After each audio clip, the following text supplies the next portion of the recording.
जब दुनिया पत्थरों के आगे झुक रही थी, जब सोचना जुर्म था और सवाल पूछना बगावत, उस दौर में एक आदमी खड़ा हुआ, अकेला मगर हक के साथ। यह कहानी है उस जमाने की जब मेसोपोटामिया की धरती पर हर तरफ बुत ही बुत थे।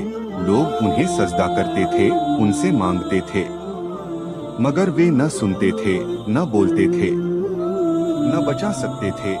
इसी शहर में पैदा हुए हजरत इब्राहीम अलैहिस्सलाम।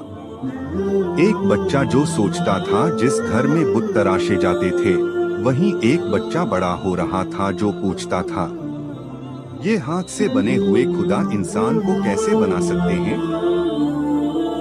उस बच्चे ने अंधी तकलीद कबूल नहीं की, उसने सोचना चुना।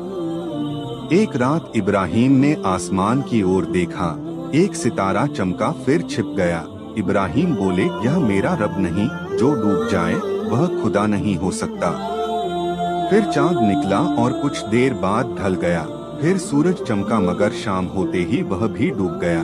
तब इब्राहीम ने कहा, मेरा रब वह है जो कभी नहीं ढलता। एक दिन जब पूरी कौम मेला मनाने चली गई, इब्राहीम बुतखाने में गए और एक के बाद एक सारे बुत तोड़ दिए। सिर्फ एक बड़ा बुत छोड़ दिया और कुल्हाड़ी उसके कंधे पर रख दी। और एक सवाल, अगर ये खुदा हैं तो अपनी हिफाजत क्यों नहीं कर सके। कौम ने फैसला किया, इब्राहीम को आग में जला दिया जाए। ऐसी आग जलाई गई जो पहाड़ों को भी पिघला दे। मगर जब इब्राहीम को आग में डाला गया तो हुक्म हुआ, ऐ आग, इब्राहीम पर ठंडी और सलामती वाली हो जा। आग जल रही थी मगर इब्राहीम महफूज थे।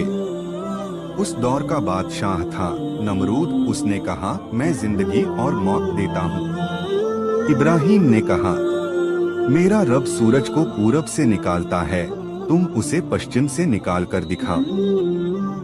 इतिहास कहता है नमरूद के पास कोई जवाब नहीं था। इब्राहीम ने सिर्फ बातें नहीं की, उन्होंने अमल करके दिखाया।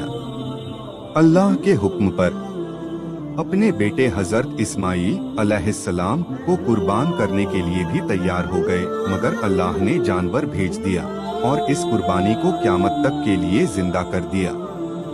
इन्हीं हाथों से काबा की बुनियाद भी रखी गई।